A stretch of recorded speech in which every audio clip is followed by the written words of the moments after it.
If there's anything you need, just let me know. Let's sate that appetite, huh?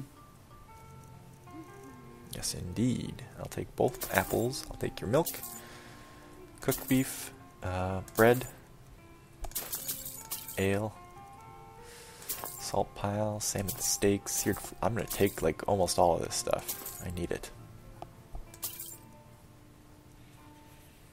Okay. Anything you'll buy? I'm gonna sell the garlic because I've got so much of it. I've been keeping it, thinking I would cook with it, but it apparently isn't in any recipes that I have other ingredients for, and I don't use it for alchemy at all. Nelicar does not have an enchantment table. Okay, good to remember. I wonder if I can sell anything to Nelicar, though. My days at the college are long behind me, but I prefer to stay close by. Indeed. Even Ranmir can. So you wish to master the arcane arts? Indeed. You don't have much gold either.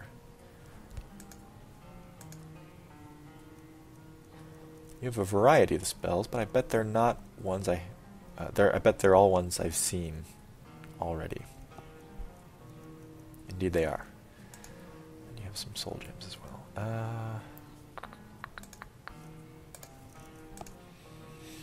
Buy either of those, but I don't want to sell those.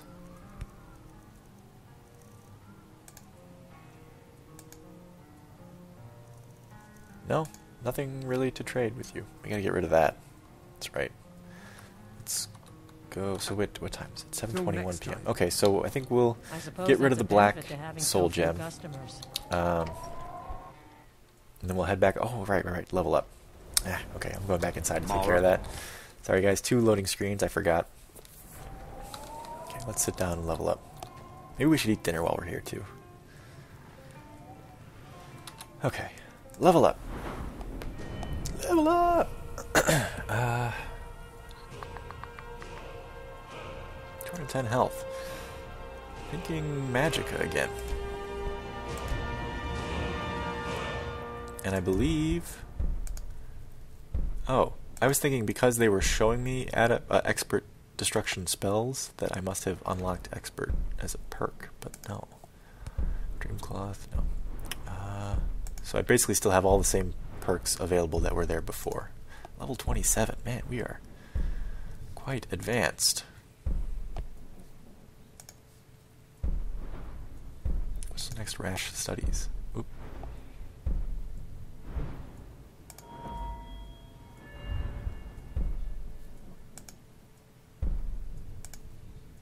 Adept. That's going to be 75, isn't it?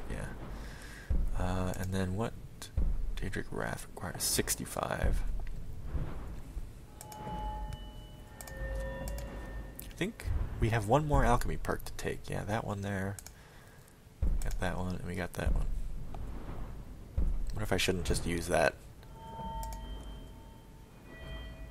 Sneak, Wayfarer. Not really going to do anything there. Restoration. Nah, not interested. Alteration. Uh-oh, I did unlock an alteration perk, it looks like. Metamorphosis. Mage armor spells have doubled duration. Ooh. And next time I level up, I'll probably want to get this one, actually. What's this? Medium. You learn to use your magical staves. Oh. Right. But I don't use staves that often. I probably won't start, even though I have 2 rather powerful staves right now. Yeah, I think I'm going to do this one.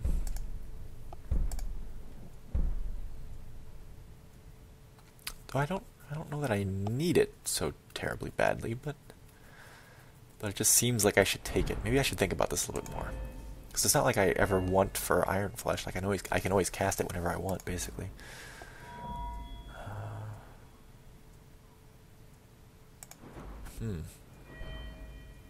It would be either that, the alchemy one, or a destruction one. Or I could do an illusion one too. Maybe that would help with Phantom Image, trying to get Phantom Image cast farther away, like this. Summon 20 feet further away. Like when we were in Labyrinthian and we couldn't cast it. I wonder if it was because I was too far away. No, I wasn't too far away, though. I think it was just being a pain. I don't know. Not using illusion as much as I thought I would when I first got like fury and fear and that kind of thing.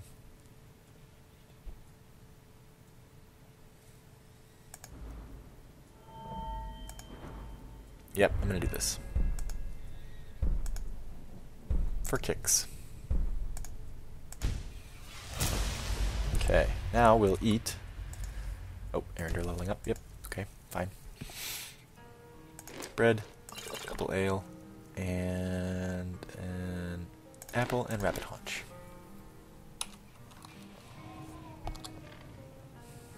Okay, so let's take a look at an Aig here. Oh, I can barely see her.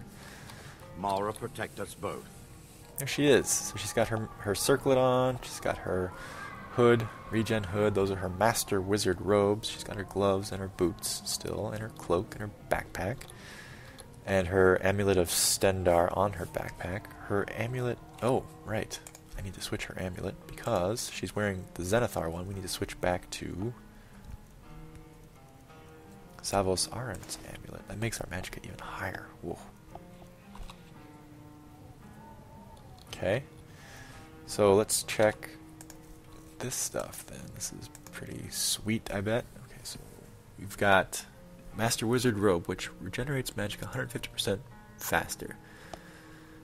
Every school spells are 25% stronger. Oh no, take it back. Restoration spells and destruction spells are 25% stronger. Conjuration and alteration spells cost 25% less to cast. It doesn't seem to affect illusion at all. Oh no, illusion 25% cheaper, it says. And it increases our magic by 50 points. Man, that's one hell of a robe. Backpack. Carry weight increased by 5 points. That's cute, you know. Master Wizards, Savos Aran's amulet gives us another 50 magicka. Ring of Magicka gives us another 30. We got the Blessing of Julianos, increasing our magicka by 32. And we got, of course, the Atronex Stone with 150 extra points of magicka, 50% absorption, and 95% slower magicka regen. We got the Circlet giving us another 60. Gloves giving us 13. It's funny, we got a whole bunch. Quenched. Hood with 6% faster regen. Oh, because of our level, we get 4% resistance to exposure. That's nice. Cloak, 15% resistance to exposure, 50% longer dry in the rain, dry off 100% slower when wet. Mixed Blood gives us 15% resistance to magic. And that's it. Wow, okay. Well, yeah. There we go. Okay. Right, back to the college.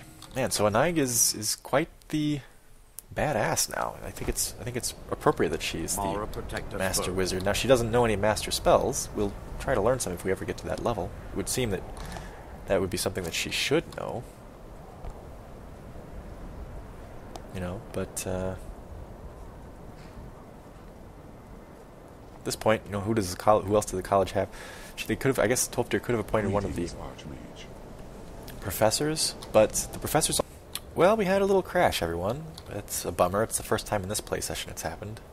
Hopefully it's not a sign of our deteriorating condition of our save game here. But anyway, as I was saying, it might make more sense for Tolfdir to assign one of the professors as Master Wizard, but then that would kind of throw off the balance. Each professor has his own or her own specialty school, and then you'd have to find another professor, somebody else to serve as the professor of that school, whoever you promoted to Master Wizard. So kind of makes sense that he might go with a more unknown person who demonstrated their worth and has previous academic experience as a mage, you know, being the court mage in Farron. Okay, so what were we gonna do when we got up here? I think we're gonna go to bed.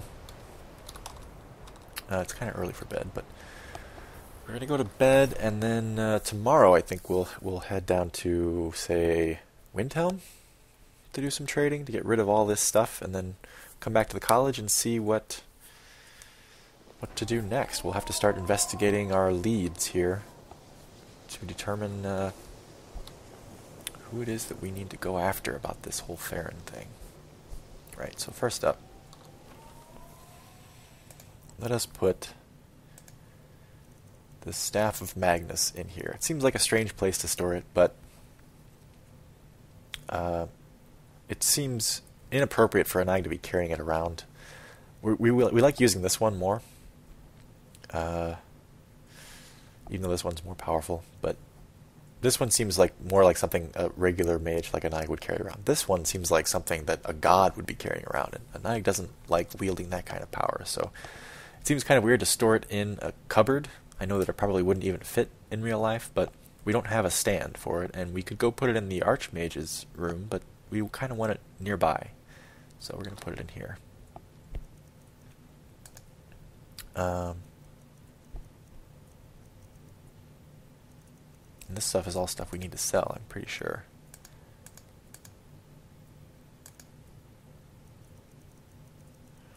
Yeah, we haven't picked up any other books in the meantime. And I should think about... Oh, we still got that to sell too. And I should think about making a trip to Solitude at some point too, and buying more books from the Carrick Oswin fellow in the Bard's College. Okay. Well, we'll say that Anag hangs out down here with her co-students, Brelyna and Jizargo, and Onmund. Maybe they all kind of hang out and talk for a little bit. Talk about what's, Anag's new position, talk about what's going to happen in the college now that Savos and Mirabelle are dead. Talk about their studies, how things are going to be different with the professors and everything, and what they all hope to achieve now that they've got this new experience of battling undead and dragon priests and dangerous stuff like that. The Archmage? Never would have guessed it. So anyway, we will grab a book to read, we'll do some reading, and then we'll call it a night, I think. I think this book is written by Brelyna, so let's check it out. Yeah, she spelled college wrong. Mineral Resource Potentials of Morrowind. Must be like a undergraduate study, or maybe like a thesis. This is one of a very few places where you can receive a real education. Crimes of the Imposter. Actually, that sounds more interesting. What is this about? An essay on the events of the Imperial Simulacrum by Onmund, College of Winterhold. Wonder what Jizargo's is about, if he has one. I think my parents reserved a spot for me here at the college. Hands of Almalexia. A study by Jizargo. I just want to see how long these bastards are. Oh, not too long. How long is the one that I just picked up? Brelyna's one.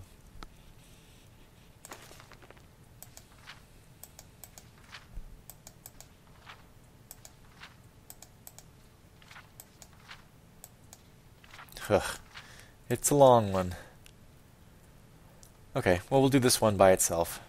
Born. Okay, so anyway, that took about... Alright, we can't wait. Okay, hang on. We'll say we spent about an hour and a half, 2 hours talking to people, to our fellow students, even though we're now the Master Wizard, I guess, to the students of the college. Okay, 2 hours have passed, so Anag's, she's done for the night, she's done talking, she's gonna take a seat in her room, do a little reading, and then collapse, I think. Mara, protect us both. Alright, so, again, you guys, this will be the... Whoa, Arender! What the hell, dude? This will be the end of a video, so if you don't want to sit through the reading, you won't miss anything if you just skip to the end. So here we go. Minerals of Morrowind. This is added by the, I believe, Immersive College of Winterhold mod. Mineral Resource Potentials of Morrowind. A study by Brelyna Marion, College of Winterhold. The mineral resources that lie within the province of Morrowind are vast, likely due to the geologic activity lent to the area by the volcanic Red Mountain.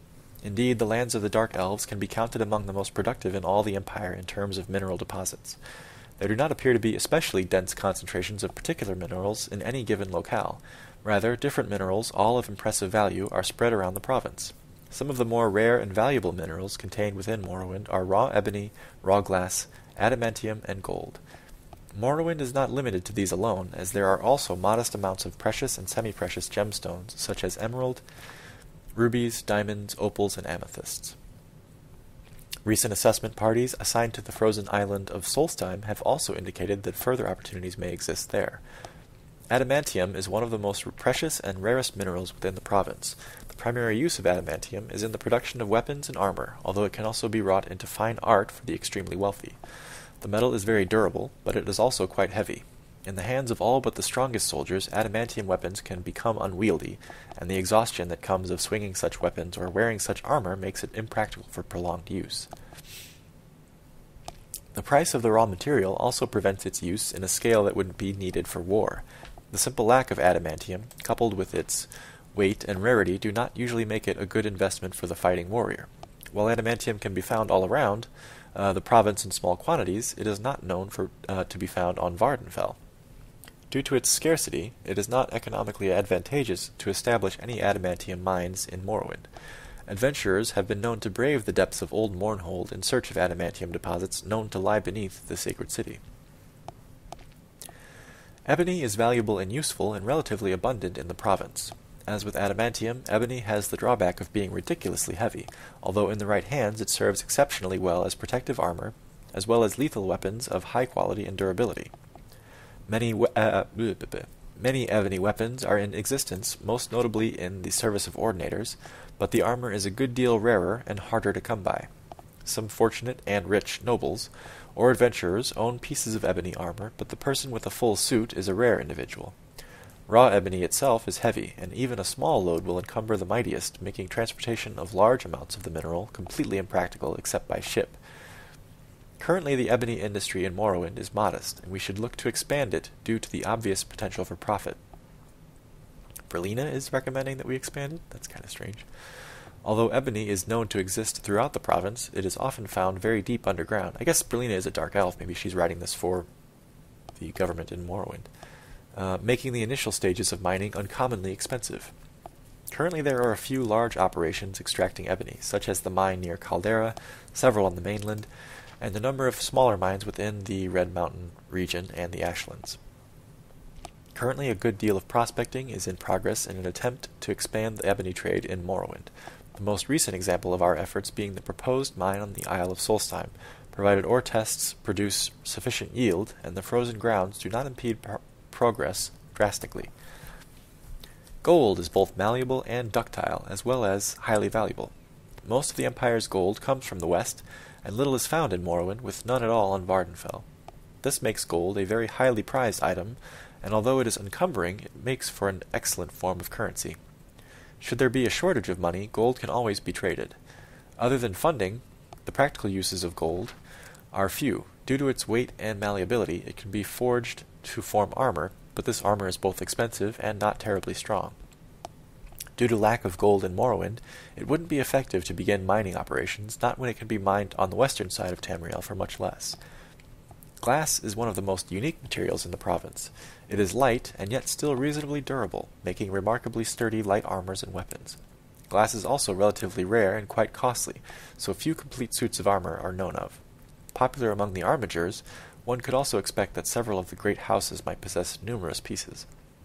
Glass weapons are also of high quality, with razor edges and slight heft. Another valuable property of glass is the enchanting potential it contains. Glass weapons are prized among enchanters who can make excellent fire, frost, and poison blades with them, to name but just a few. The weakness of glass weapons lie in their durability, being nowhere near as reliable as adamantium, ebony, or a small host of lesser materials. To add to the already costly price of glass, very few smiths are trained and skilled in the creation of glass items. House Telvanni has interests in the expansion of glass mining, probably to add to their profits from enchanting and selling, along with raw glass's unique alchemical properties.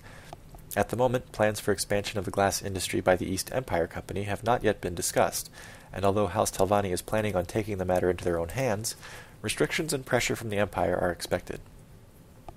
Iron is another mineral that is located on the province of Morrowind that is not to be ignored. While it doesn't exist copiously and isn't nearly as valuable as the others, it can be said that iron is a far more effective metal than some of the others. As a raw mineral, the value is small, but once extracted it can be forged into many tools and weapons. As a bonus, when iron is mixed with carbon, a much stronger alloy appears, steel. Steel is one of the most widely used metals in all the Empire, due to its strength and its malleability. At the moment, there is little need to expand the potential of the East Empire Company's abilities to acquire iron in the province of Morrowind. The yield simply wouldn't be high enough, and it isn't valuable enough to warrant the inherent expenses for working in such a volatile land. That's a rather abrupt end to that book. So again, that was Minerals of Morrowind, a treatise by Brelyna Marian of the College of Winterhold. Dunmer, so I presume that's why she wrote that book. Oh, and she's asleep. We'll just, that's Odmund. Oops, wrong room. This is Brylyna's room. She's asleep too. Okay, we'll just, very quietly, we'll put it somewhere. Where will we put it? Right here, on the chair. Thanks, Brelyna. Oh, oops. Okay, okay, hang on.